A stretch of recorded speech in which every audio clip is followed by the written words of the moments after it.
We got the Colorado Buffaloes 2025 football schedule. I can't lie to you guys, it's looking kind of weak, man. Starting off at home versus Georgia Tech, probably the toughest game out of conference. Georgia Tech last year had a really good season. I know they went 8-4. They played Georgia really hard. They beat Miami. And Georgia Tech is on the come up, man. So I think Georgia Tech might edge them out at home. So I would say they lose that game. Now, you play Delaware, Houston, Wyoming, all W's. Delaware is the FCS team. Shouldn't have any problem with that. You're in the Big 12. Houston was one of the worst teams, or at least one of the least talented teams last year. And then Wyoming, you should beat a Mountain West team as a Big 12 team.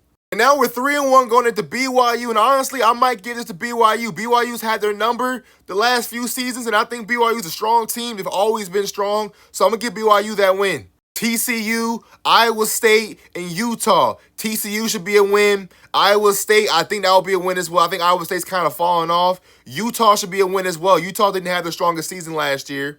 Now we end the season with Arizona, West Virginia, Arizona State, and Kansas State. Arizona's a win. West Virginia's a win. Arizona State's an L. And then Kansas State, to me, that's a toss-up game. Kansas State, along with Arizona State, will be one of the more talented teams in the Big 12.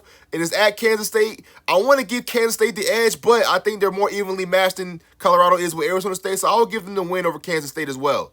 Now, the thing with Colorado is they have guys all over the field, right? They're always going to have a good receiving core. They're always going to have explosive guys on offense. And they have two promising quarterbacks, a true freshman who was the #1 player in his class, and you have a very good vet from Liberty in Caden Salter. We all know they've always struggled with the offensive line and their defense. So with that, honestly, man, I see maybe at the best a 9-3 because they're going to lose 3 games between Georgia Tech, Kansas State, and Arizona State, and maybe an 8-4 record with a loss to a team like a BYU. But let me know what you guys think. Like, comment, and follow for more content.